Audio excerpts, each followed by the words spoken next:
दुर्गा दास जी मौजूद हैं गोवा से बातचीत करने के लिए। दुर्गा दास जी नमस्कार। नमस्कार। नमस्कार सर। क्या सवाल है आपका?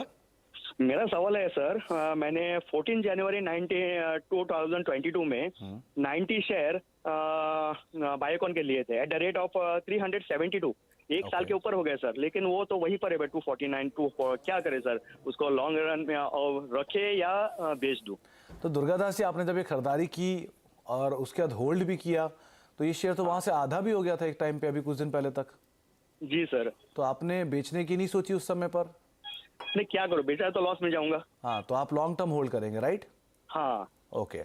और खरीदना अच्छा है कि यही पूछ रहा हूँ।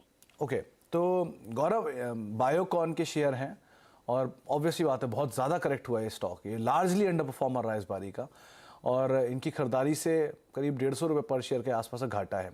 ये लॉस में तो नहीं बेचेंगे, और एवरेज करके नीचे ले आए कॉस्ट को, क्या करें? देखिए, एवरेजिंग के लिए भी एक रीजन होना चाहिए कि आप कोई पर्टिकुलर स्टॉक को क्यों एवरेज करेंगे। तो यहाँ पे मुझे फिलहाल वो नजर नहीं आ रहा है। स्टॉक अपने मल्टीपल एवरेजेस के नीचे ट्रेड कर रहा है। मंथली चार्ट्स पे आप कह सकते हैं कि इमीडिएट सपोर्ट से एक बार थोड़ा सा घूम रहा है, बट बियॉन्ड दैट कुछ ऐसा पॉजिटिव लग नहीं रहा। तो मैं कहूंगा आप यहाँ पे बने रहिए। यहाँ पे आप फ्रेश एवरेजिंग के लिए मत देखिए। 180 का आपके लिए स्टॉप लॉस होगा, उसके नीचे का जगह तो फिर दिक्कतें बढ़ सकती हैं। तो यहाँ पे बने रहिए। करेक्शन यहाँ से बहुत ज्यादा फिलहाल लग नहीं रहा है। होल्ड कीजिए, एवरेज मत कीजिए। तो दुर्गा दास जी, जब आप कुछ नहीं खरीद सकते बाजार में, तो आप समय खरीद लेते हैं ताकि आप और समय तक के लिए उसको होल्ड करें। तो यहाँ भी आपको यही राय दी गई है कि आप समय खरीदिए, बने रहिए, और शेयर मत खरीदिए भले ही, लेकिन एटलीस्ट बने रहिए। तो कॉस्ट थोड़ी वापस ऊपर आ जाए, लॉस अब यहाँ से और ज़्यादा डाउन साइड की उम्मीद कम दिख रही है, बहुत ऑलरेडी करेक्ट हो चुका है। तो आप बने रहें, वो ज़्यादा बेटर रहेगा आपके लिए। अगले दर्शक से बातचीत कर लेते हैं। हमारे साथ राजन कुमार मौजूद हैं पटना से बातचीत करने के लिए। कुमार साहब नमस्कार, सवाल पूछिए।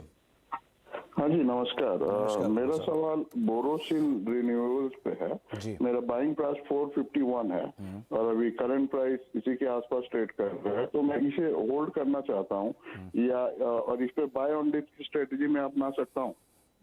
ये कुमार साहब, आपकी खरीदारी कब की है?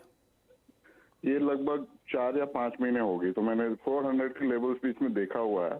तो क्या मैं अगर ये 400 के आसपास जाता तो इसमें एवरेज करूं, या ये अभी मेरे बाय प्राइस के अगर ऊपर थोड़ा जाता है, या यहाँ से मैं एग्जिट करूं? इसमें मुझे सजेशन चाहिए। और एक मेरा स्टॉक है लक्ष्मी केमिकल, यही सिमिलर सिचुएशन है। हाँ, लक्ष्मी ऑर्गेनिक्स 251 पे मेरा बाइंग प्राइस है, तो अब ये 251 के आसपास ट्रेड कर रहा है। तो इसमें बाय ऑन डिप की स्ट्रेटेजी में अपना सकता हूँ, और मैं इसको 1 साल दोनों में मेरा व्यू है। तो इसमें क्या करना चाहिए, एक मुझे एक ओवरव्यू दे दिया जाता तो I will thankful to you. तो गौरव सर, इनके पास एक तो बोरोसिल रिन्यूएबल है, दूसरा लक्ष्मी ऑर्गेनिक्स है, और दोनों में एक चीज कॉमन है कि दोनों एक तरफा चाल पे ऊपर गए, वहां से नीचे आने के बाद इन्होंने पोजीशन लिए दोनों में। तो अभी ये क्या करें?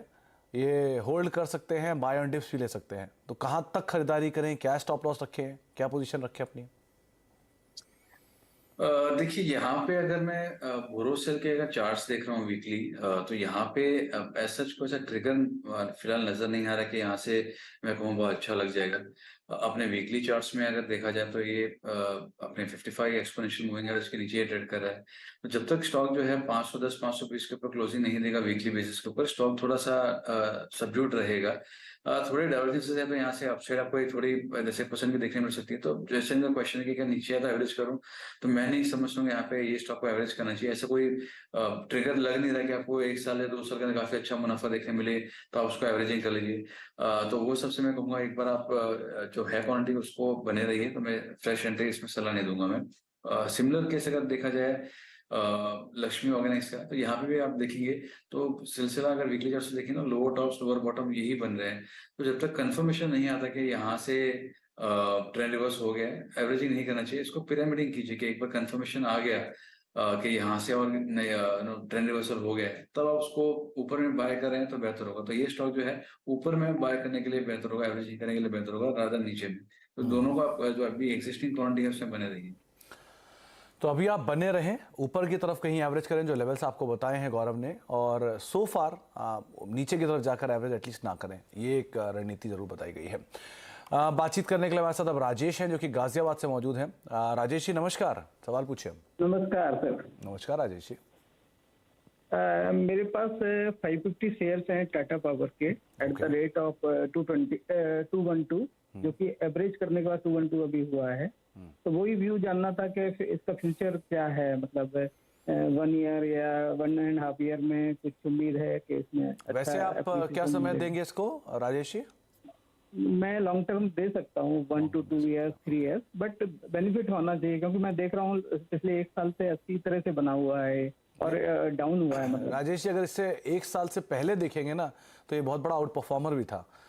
ये बहुत बड़ी तेजी दिखाने के बाद ये हाल में आया है और उससे पहले ये एडजस्ट भी हो चुका है। ऐसा नहीं कि ये मेड इन स्टॉक है। 3,000 रुपये का स्टॉक होता था, उसका स्प्लिट हुआ, स्प्लिट के बाद ये भाव आप देख रहे हैं, जिसके बाद ये टूट के यहाँ तक पहुँचा है। एनीवेज, आपके लेकिन एटलीस्ट खरीदारी से बहुत नीचे नहीं है, ये एक अच्छी चीज़ है। तो गौरव जी, क्या करा जाए? इन्होंने 212 का एवरेज कर लिया है स्टॉक को ओवर टाइम एक्यूमुलेट करके, तो 196-97 पे कामकाज कर रहा है। ये IEX, IRCTC एक तरफा चले थे, फिर वहाँ स्प्लिट और बोनस हुए या फिर एडजस्टमेंट हुए। इसमें एडजस्टमेंट नहीं था उसके बाद, लेकिन फिर नीचे आए कंसोलिडेशन में एक लंबे समय से। क्या करें इनमें?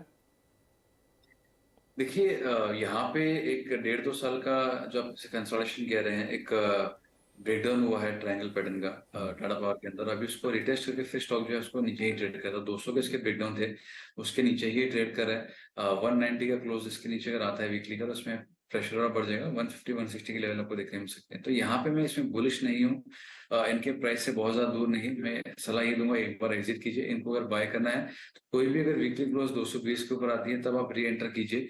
अभी के लिए मेरे हिसाब से एक बार एग्जिट करना बेहतर होगा। तो राजेश जी, कोई भी तेज़ी मिले, लॉस थोड़ा मिनिमाइज हो, वहाँ पर आप निकलने की कोशिश करें, ये आपको एक राय दी गई है। और अदरवाइज इसमें हमेशा, इस स्टॉक में नहीं, किसी भी स्टॉक में ये चीज़ ध्यान रखिएगा कि आप जब ले रहे हैं उससे पहले उसकी चाल कैसी रही है। जो चीज़ ऑलरेडी बहुत चल चुकी है और थोड़े थकेगी तो है ही, वो ये सिचुएशन यहाँ पे बन रही है, तो आप उस हिसाब से कॉल लीजिए, वो ज़्यादा बेटर रहेगा। कुछ सोशल मीडिया के जरिए भी सवाल आए हैं, वो भी शामिल कर लेते हैं। सुनील मित्तल साहब ने एक सवाल पूछा है, इनके पास PNB का एक लॉट है, 48 रुपये के दाम पर एक खरीदारी है। तो गौरव सर, लॉट है तो ऑब्वियसली बात है इस महीने की ही इनकी एक्सपायरी होगी, कैरी फॉरवर्ड अगर ना करें तो क्या करना चाहिए? देखिए, शॉर्ट टर्म में ये सारे बैंक्स जो है मैं कहूंगा इनको अवॉइड ही करना चाहिए, क्योंकि ओवरऑल स्ट्रक्चर उतना अच्छा नहीं है। एक technical bounce back sort of आ सकती है। ये बाय किया गया है जस्ट बिकॉज काफी गिर चुका था, उसलिए ये बाय हो जाता है। यहाँ पे जो सपोर्ट्स, अच्छे खासे सपोर्ट्स भी आ रहे हैं, वो 44 के आ रहे थे। निकले जो स्टॉप लॉस होगा वो 44 का होगा। वो अच्छा लगा देखने मिलते थे, एग्जिट के मौके ढूंढिए। ये सारे बैंक्स काफी बेहतरीन है अगर किसी का नजरिया 1.5-2 साल का है। शॉर्ट टर्म के लिए इसको ट्रेड करना काफी रिस्की हो सकता है। यहाँ पे on a very immediate basis इनको निकालना ही है कि नहीं, मुझे बहुत स्ट्रिक्ट स्टॉप लॉस चाहिए, तो आप स्टॉप लॉस रख लीजिए 45 हाफ का। और अगर आप होल्ड कर सकते हैं तो 44 हाफ का स्टॉप लॉस रखिए, जहाँ पे वीकली पे सपोर्ट है। ओके। अभिषेक अग्रवाल साहब ने एक सवाल पूछा है, इनके पास NTPC के 100 शेयर है 176 रुपए के दाम पर। नजरिया इनका छोटी अवधि का है, क्या करना चाहिए इसमें? छोटी अवधि क्या, तो यहाँ पे बहुत स्विफ्ट एक्शन हो ऐसा होगा नहीं। स्ट्रक्चर इसमें काफी पॉजिटिव है, काफी बेहतरीन स्ट्रक्चर है, लेकिन बहुत तुरंत इसमें मूवमेंट ऐसा जरूरी फिलहाल ऐसा लग नहीं रहा है। 183 काफी इंपॉर्टेंट हडल है, उसके ऊपर क्लोज आता है तो एक कैंडल पैटर्न फॉर्मेशन आपको देखने मिलेगा, ब्रेकआउट होगा। तो यहाँ पे आप शॉर्ट टर्म के लिए उसको मत भेजिए, मीडियम टर्म का रखिए इसमें। बाकी स्ट्रक्चर से काफी अच्छे है। एक और सवाल आया है गौरव जी का, इन्होंने निफ्टी की 17,700 की